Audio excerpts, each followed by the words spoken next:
see all of you. It's been a while. I've had a great team. Ashley and others have taken over while I've been gone, so I so appreciate that. It's good to have Konstantin and Tere with us today, and to see all your smiling faces here in Peru. It's very nice in Peru. Look forward to seeing many of you coming to Cusco. Someday Angela will make it when the strike is over for the airplane. So tomorrow. Good to see all of you. Tomorrow. Good to see all of you. So Tere and Konstantin, which one of you would like to go first? Well, I do. You okay? So Tere, brand ambassador from Mexico, and Konstantin, are you in Turkey right now? No, in London. In London. Okay, awesome. And I am in Mexico City. Mexico City. Beautiful. Awesome. So Tere, would you like to start? Tere. Yes, of course. First of all, I want to introduce myself. For those who don't or who doesn't know me, I am Tere Lojero, an artist from Mexico City, and also I studied architecture. And I am telling this because I really love to paint cityscapes, also landscapes, but most of all cityscapes. So I prepared just a presentation, a PowerPoint presentation, to show you my work and to talk about the colors I use in my work. And I don't know if I can share screen. All good now, Tere. You can share screen. Okay. Just hold on a little bit.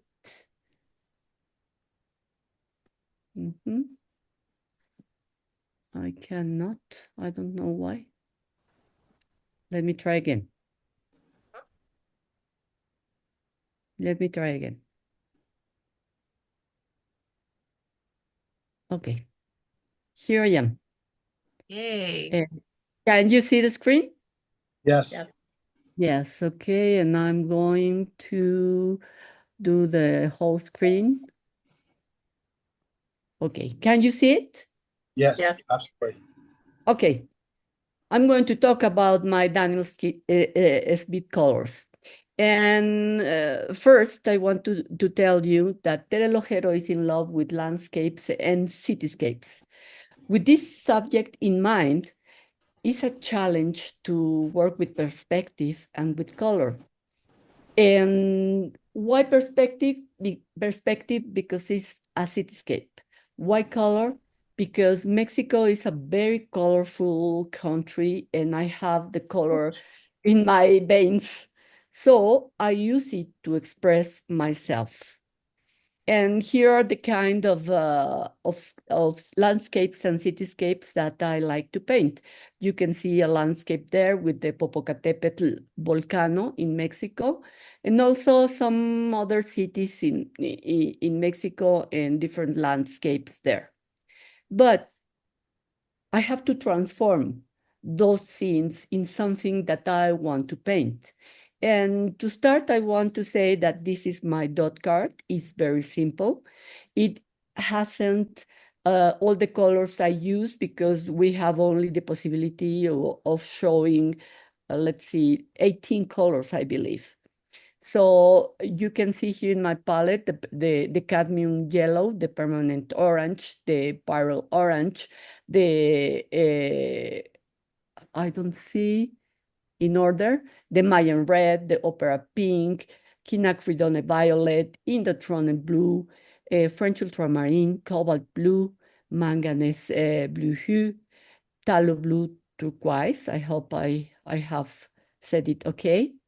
Tallow green, Mars yellow, quinacridone burnt orange, perilene maroon, sepia, and Van Dyke brown. So this is my basic palette.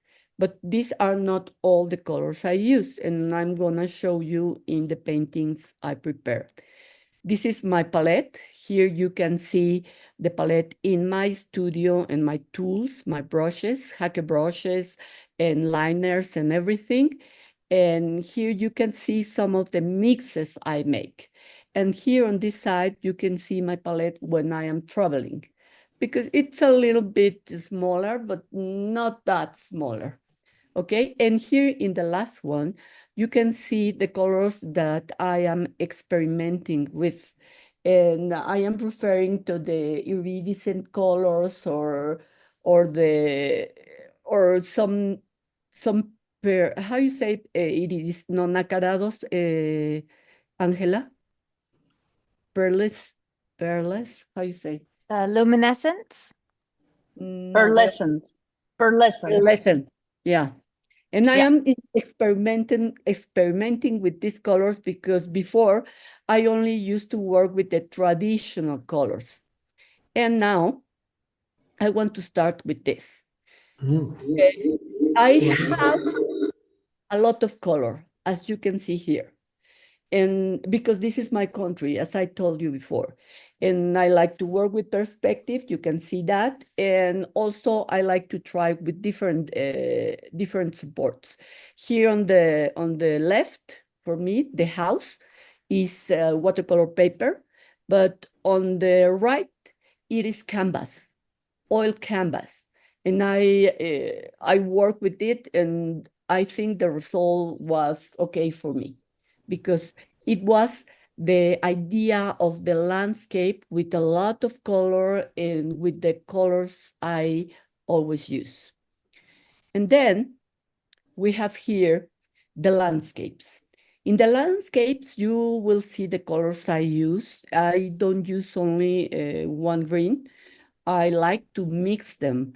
And the greens I use right now is the tallow yellow green, the perilene green, the tallow green, and with these colors and mixing them with burnt or quinacridone burnt orange, and also with some cadmium yellow, and also with some colors as the blues, cobalt blue, or French ultramarine, I get the greens you are watching in my scenes.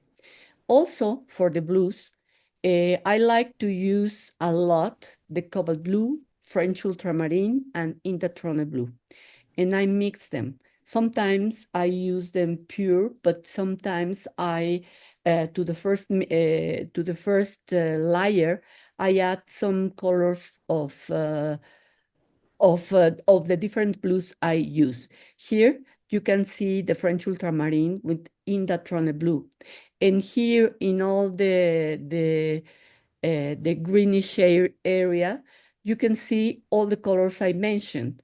I mean, perilene, French ultramarine, the tallow yellow, tallow yellow green, and also I mix them with the burnt orange, quinacridone burnt orange, and with perilene maroon. You can see all this here. There is one color that I use a lot, and you will see it through all my paintings. So here you can see kind of orange color. It is not orange. It is marsh yellow mixed with Mayan red. And you can see it here also in this landscape with the Popocatépetl volcano in Mexico. And then I add some strokes of perilene maroon. And the greens are the same I mentioned. Only in this painting here, and I'm going to make it a little bit bigger, to the mix of the marsh yellow with the Mayan red, I added some buff titanium, and you can see it clearly here. And also, after adding the buff titanium, I added some quinacridone violet, and you can see those strokes here, here and here. So all the orange kind of colors that I use is the mix of the marsh yellow with the Mayan red. And let's see here. This landscape, it is not Mexico. I don't know what's happening. Okay, it is not Mexico. It's the only here that, well, no, it's not the only one, but it is not Mexico. It's Vietnam.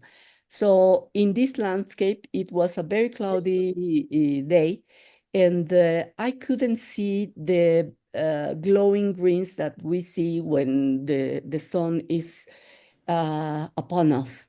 So I used the same colors I told you, but I also mixed some lavender in these tones. So with the lavender, I could reduce the glowness of the greens I use, and you can see it all in here. The lavender was present all the time. And here we start with the subject I like the most, the cityscapes. And for that, it's a challenge, as I told you, to work with the perspective, because it is not easy to handle it. It is not easy to draw properly. But here, there is an example of a house. This is a museum in Mexico, the Rivas Mercado Museum. And here is Lisbon in Portugal. And you can see in both of them the colors I mentioned just before. So the marsh yellow with the Mayan red, with some added values as the Perlene maroon, and at the bottom, some French ultramarine or cobalt blue. And also, in this case, I use another colors, but I'm going to talk about these colors when I present other paintings. Perspective, as always, the colors the same. But in this case, in the left one, I use cobalt blue. Cobalt blue mixed again with marsh yellow, Mayan red, and I started to add some permanent orange, then pearl orange, and finally the perlene maroon. And at the on the street here, I have added some cobalt blue and French ultramarine mixed. In this one, you will see all the colors. I mean, you can find French ultramarine, manganese hue, marsh yellow, the pearl orange, and for the darks, I always use sepia and neutral tint. In the last days, after Alvaro was here in Mexico giving a demo and a workshop, I started to use the Alvaro's fresco. Not in these paintings. I mean, the paintings I'm showing you are not, still I'm not using the color, but I'm showing you what I'm doing before. And added some touches directly from the tube of the tallow green here, you can see, and other touches directly of sepia and neutral tint. And here perspective again, but in this case, the first layer was French ultramarine, and you can see it here all in the shadow area of the facades in this place, in this city, which is Quito. Quito, the capital city of Ecuador. And in this one, I will start to talk about blues, because this is the Dome of Berlin, in Berlin, of course, and I use a lot of blues here. So you will see in this painting the ultramarine blue, the cobalt blue, the indatron blue, the manganese blue, the tallow green, the tallow blue turquoise, and the indatron I already mentioned. And in the warm colors, you will see again, marsh yellow, Mayan red, then perlene maroon, sepia, and some touches of neutral tint and quinacridone violet in the shadow here. You can see them here, okay? Then the next one, again, perspective, again, color. These are two cities in my country, San Miguel de Allende, and the other one, Tonantzintla. And the cities are like that, as colorful as I painted them. So you can see here the same colors. I'm not going to mention them again, but I always like to give some whites in these areas. And also on the sky. Sometimes I don't paint the sky. I leave white areas here and white areas here just to give the color a prominent presence in the painting. Tere, can I ask you a question, Yes, please? of course. Lucy would like to know, she has a question in the chat. What three colors would you use if you could only have three? If I can only have three, the first one, which- French ultramarine, the second one, marshmallow, and the third one, Mayan red. Mayan red, right? Yes, Mhm. ultramarine, Marcielo, and Mayan red. Thank you. That's right. Then water. Water is always plain of blues for me. And this combination, this mix is not one color, one pure color. It's always the mix of tallow green and tallow blue turquoise. More blue turquoise in this case, more tallow green in this case. And in the third one, in Venice, it's not these colors are the base of the domes here in Venice, but I also added some quinacridone violet, and I also started to add some iridescent electric blue, and you can see it here because I am finding this color glows, shines, and it's a perfect combination with the other warm colors that I am using. You can see it here. And there are also cobalt blue, and there is also lavender and French ultramarine. And in this case, this mixture is French ultramarine with Indatrone blue. And then in only one layer, I started to add the tallow green with the tallow blue turquoise. And at the very end, a mix with with French ultramarine and quinacridone violet. Sorry for the pronunciation, but sometimes I cannot say them all. So this is another. Tere, how long have you been painting? Sandra would like to know how long you have been painting. 15 years. 15. 50. 1, 5 5. 0. 1 5. Okay. And what size is your painting? Are your paintings? Almost all that are shown here are imperial size of half imperial. Okay. Thank you. This is imperial. Oh, wow. Big 56 by 76. Yeah. Yeah, this is half imperial. This is Xochimilco Lake in Mexico City. And here you will find all the colors I showed you. You can see the tallow yellow green here and all the colors I mentioned, quinacridone violet, and well, all the things you can find. All the white lines are made with knife, some of them like this one, and others with an acrylic liner. This one and this one. So But this Ashley kindly replied to what imperial size is in American metrics. It's 22 by 30 inches. And I think that half imperial is 15 by 22, isn't it? Yeah. It's half sheep. Yeah, thank you. Okay. But sometimes I feel like I don't want to use the blues I use in the water. So this is made just with cobalt blue, marshmallow, as I always said, Mayan red, and some greens, basic greens, perlene green, and some mixes of tallow green with quinacridone burnt orange, and that's it. And this is different, completely different. But I like. Sometimes I am in the mood of painting with just one blue for the sky and the water. And for doing all I am doing, I always like to work with the sketches. And you can see here sketches only with ink, or sketches with color, or sketches mixing color and ink, like in here. But the colors are the same. I use always the same.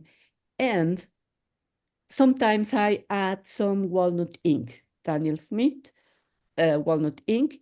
And you can see here, I'm going to do this, just a small sketch of one church in Mexico City, in Mérida City. But also, I like to mix the walnut ink with the quinacridone gold stick.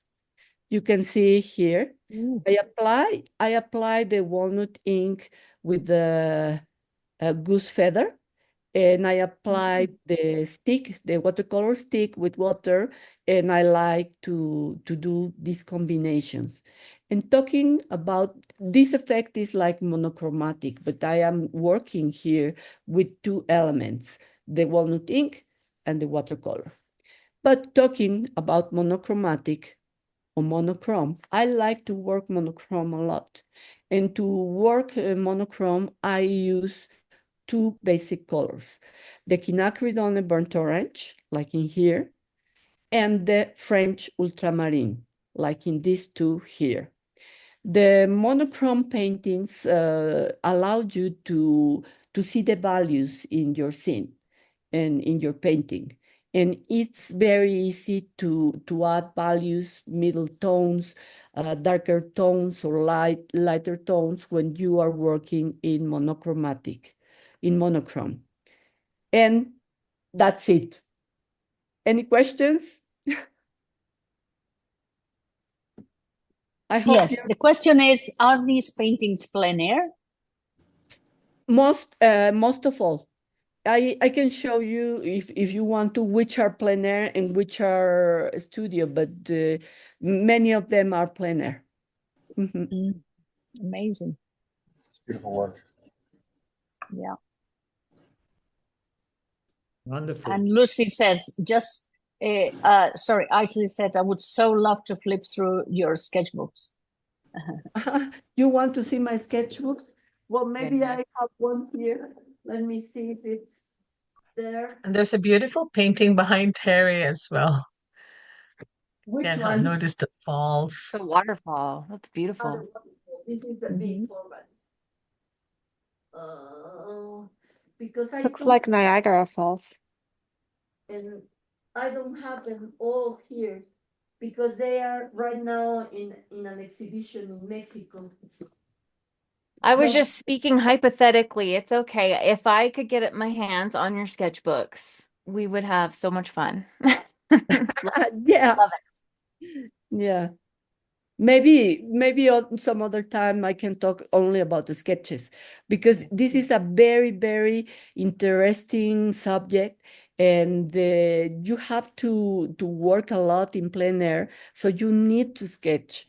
And then the sketching gives you the skill to paint watercolor plein air.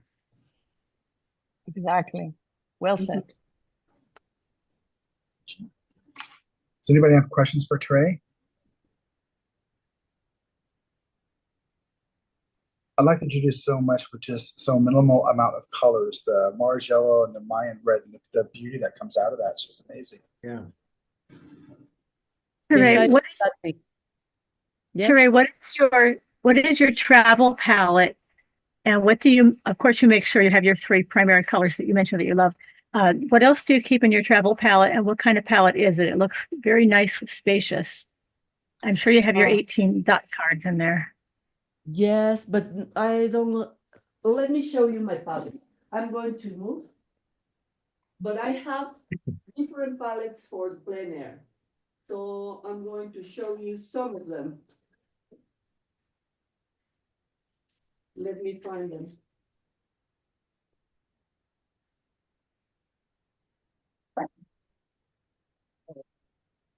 It's gone. Here it is. So if I am sure that I'm going to do watercolor plein air, I use this palette. This one here. Okay? But if I know I am going to do a sketch, which is very, very easy to know what are you going to do, I use two palettes, one here See the size? And this one here with the other colors. I mean, in one, I have cold colors here. And in the other one, I have the warm colors. This is my traveling palette. And I bring always with me 2 brushes. Is that the art tool palette? What? Is that the art tools palette? My don't art toolkit. That's what Yeah, they're art called. I said it wrong in chat. Sorry. Yes, art toolkit. Yeah. Mhm. And I suppose, Terry, for your plein air is where most of your 18, if not all 18 colors are in that plein air palette. No, because when I'm in plein air sketching, because if I'm doing a plein air painting, of course I bring with me Bigger. the one that have all the color. But if I am only sketching, I want to be sure to have these blues, French ultramarine, cobalt blue, manganese, and indatron, 4. And then for the warm colors, I like to take with me Mayan red, marsh yellow, quinacridone burnt orange, perilene maroon. That's it. And then to add neutral tint and sepia. With all those colors, I can work and sketch. And if I know that I won't have enough time, I only take one color, French ultramarine. That's it. One of John's favorite blues. Yeah. Yeah.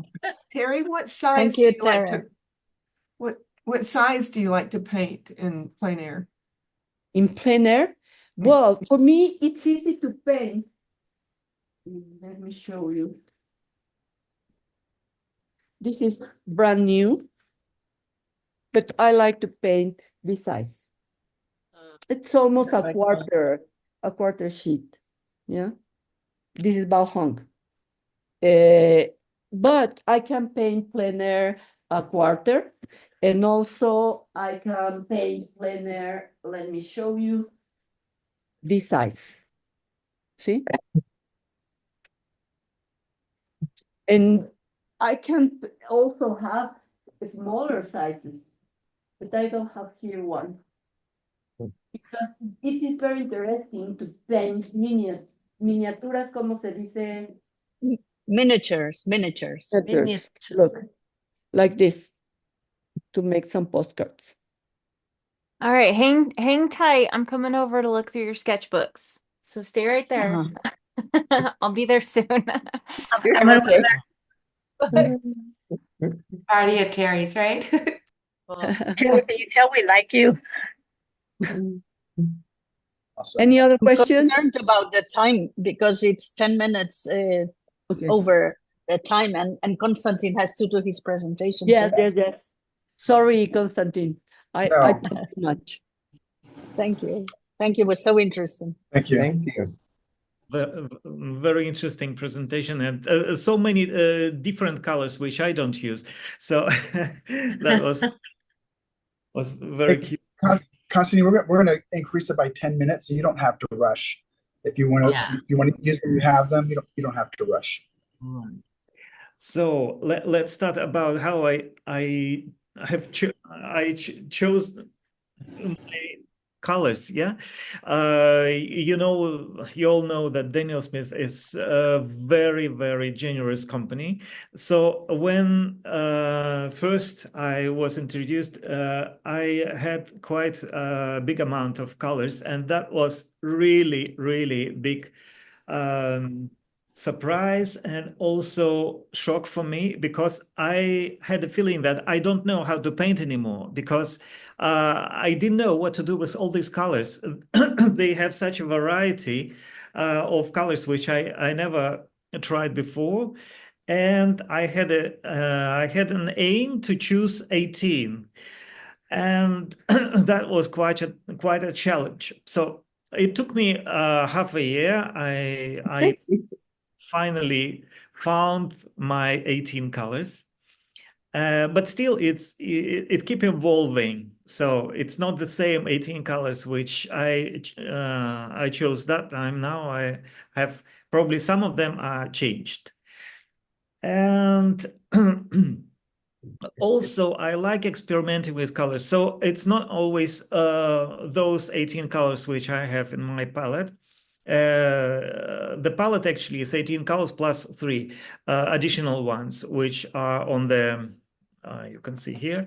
I'm not sure if my camera, the top camera will show now, but I can show like this.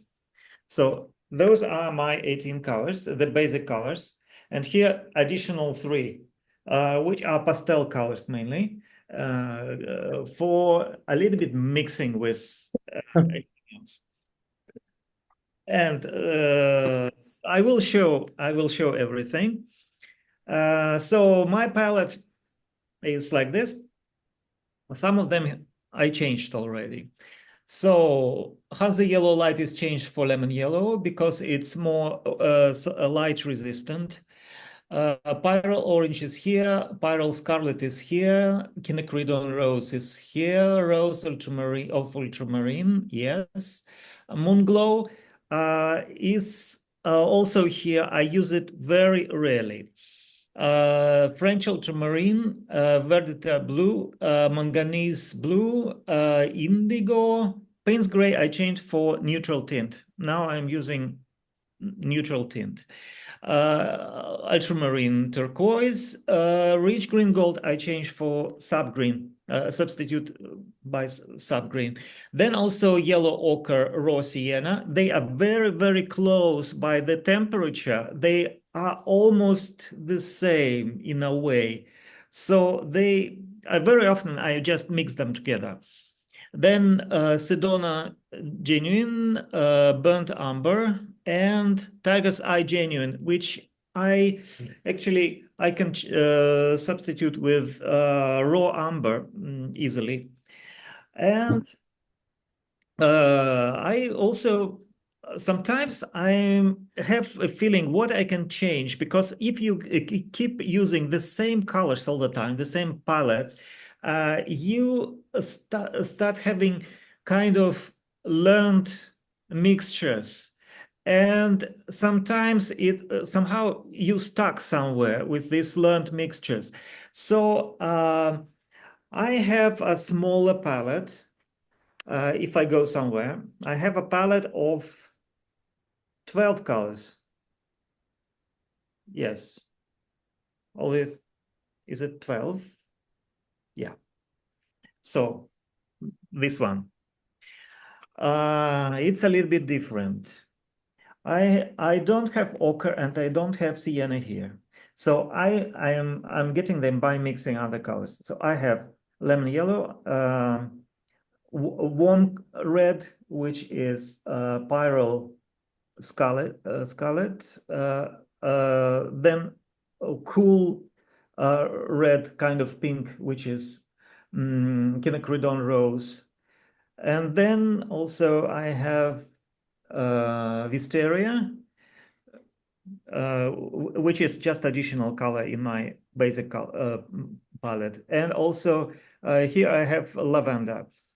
And instead of Sedona, Sedona, I have here Sedona, it's important to have it for mixtures, and also burnt umber. And also I have turquoise ultramarine, and what is that? I forgot. Sorry, I have to wet it before to see what exactly is there.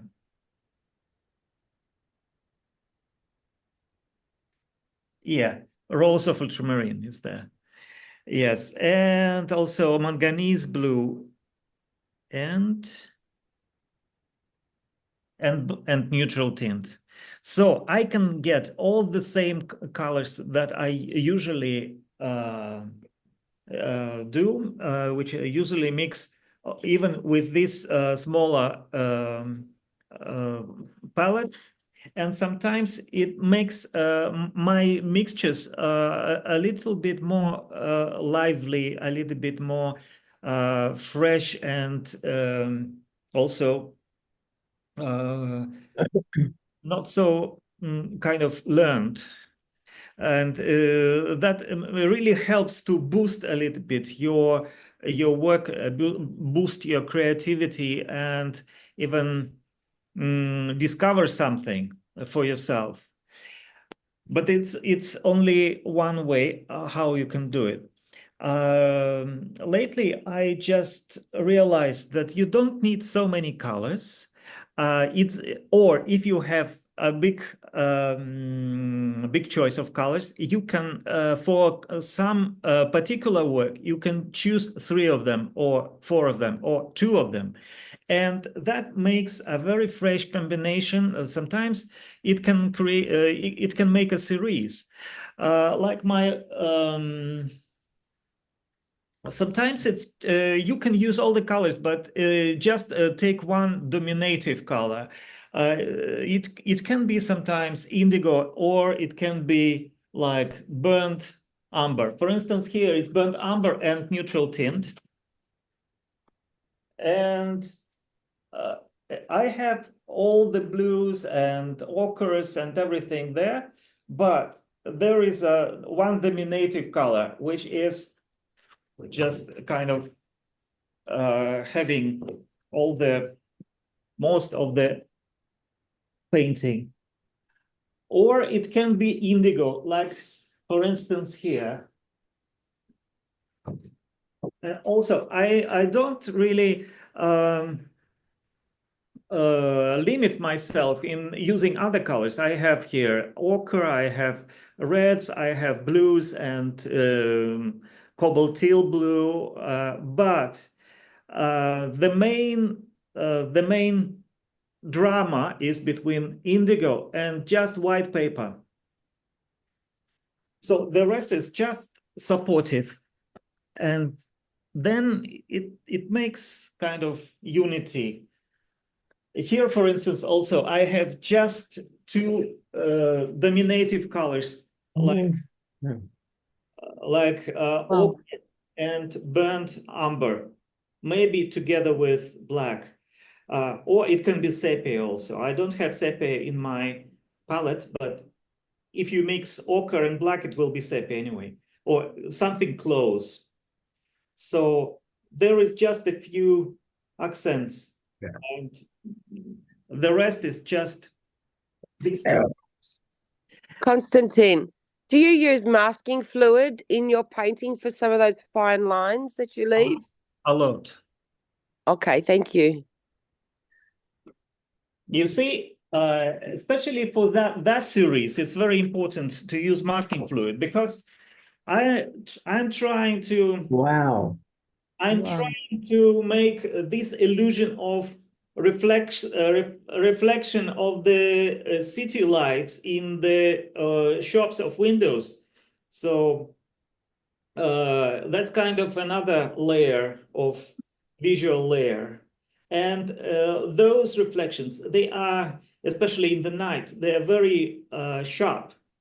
So that quality of, not quality, like kind of, yeah, property of masking fluid, that it makes very sharp marks.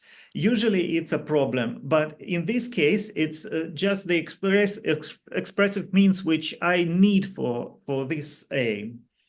So sometimes it can be more, sometimes it can be less, but masking fluid can make very good accents there.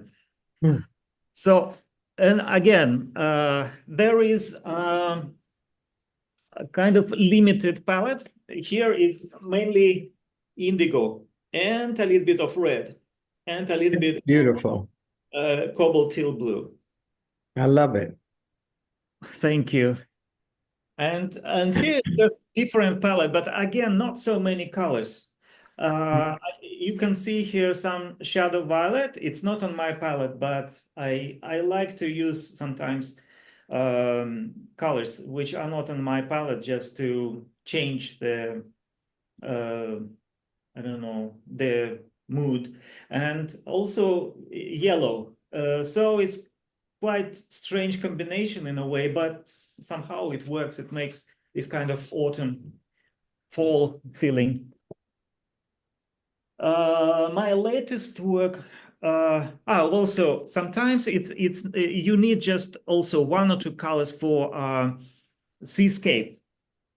Like if you see my seascapes, here is just two colors. I think not three, maybe. It's indigo, lunar blue, and manganese blue, and a little bit of cobaltite blue, and a few red dots there. It's Sedona. So just a few blues. For me, it's very important to have many blues. I have in my palette actually 5 blues out of 18 colors. Hey, Konstantin, on the subject of masking fluid, there are some questions about what brand you prefer and what do you use to make the fine lines?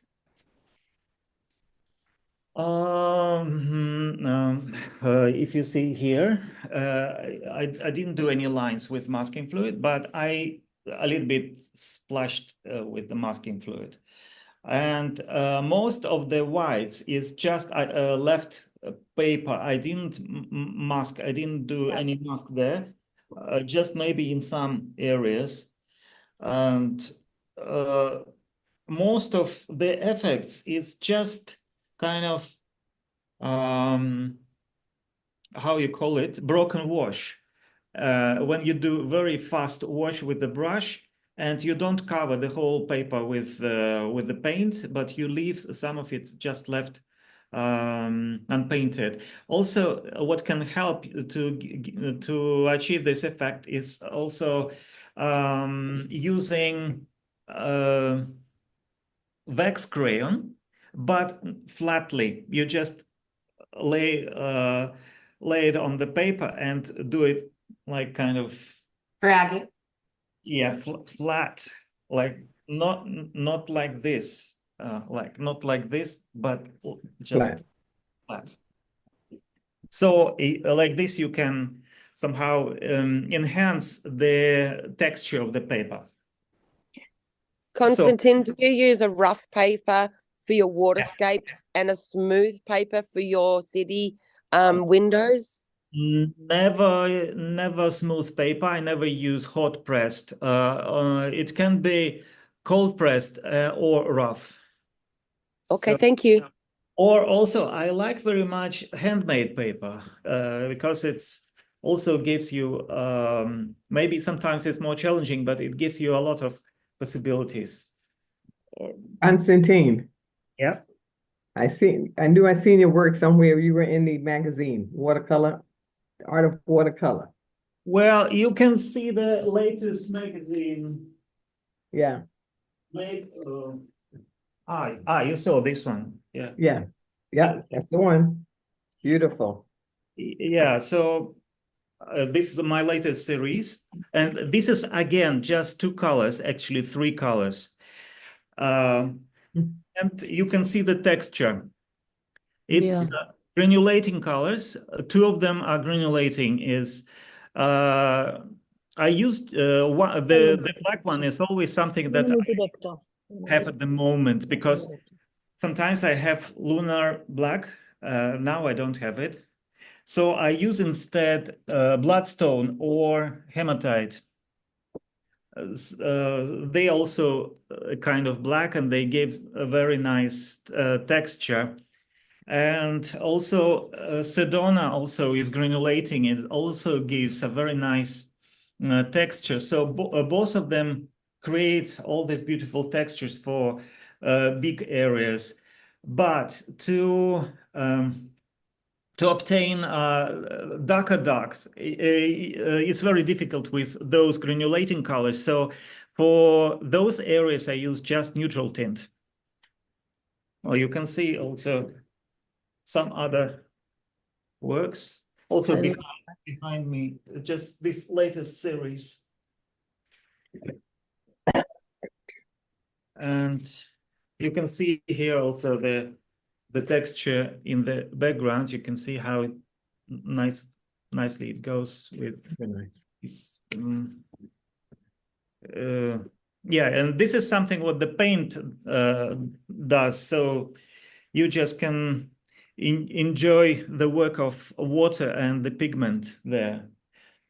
Talking about limited palettes, I don't mean that you have you just need really 3 colors to do all the works, because even that one it looks gray, but it's not gray. It's more kind of purplish, and you can see the quite subtle shades of purple. Someone's mic is on. Let's see.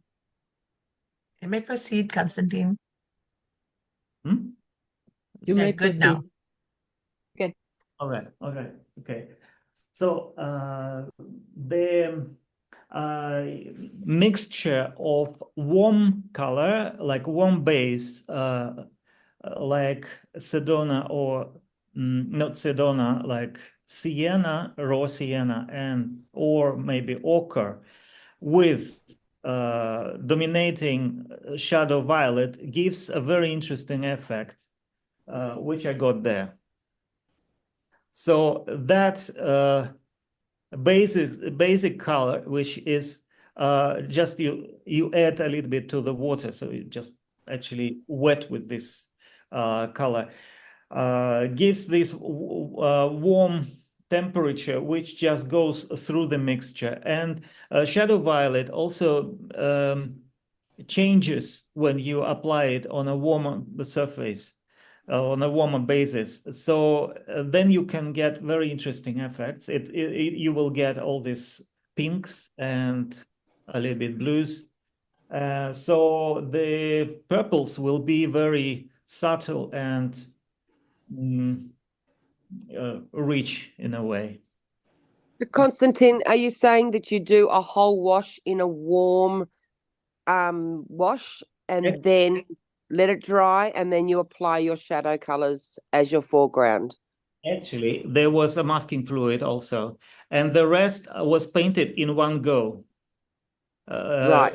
That the full that is a full imperial, and I just painted all at once on wet. So it the backside was wet, and I painted the whole thing at the same time. That's why it brings this kind of softness, and I focused only on the foreground, which I painted on dry, but the background was painted on wet in one go. Konstantin, Work. can you talk a little bit about your online teaching? I took one of your texture and tonal classes through Artefacto, and it completely helped me get over my fears of drawing buildings. I learned so much. You're an amazing teacher. So can you please tell the group about it, please? Yeah, thank you very much for mentioning it. Yes, right now we are starting a new program in Artefacto. It's about preparing people for exhibitions. I don't know if it's still possible to enroll, but it's a really new program which is discovering new possibilities for people. And also there is a very nice program, fundamental program, where I'm explaining the basics, and there are all kind of rules that helps you to get the results which you can predict or you can expect. And it's not that when you paint you don't know what will be in the end, but you kind of know what's going to happen in the end of your process. Also, there is such an interesting thing talking about the colors, different pigments. I'm trying not to use indigo in mixtures because it's very strong.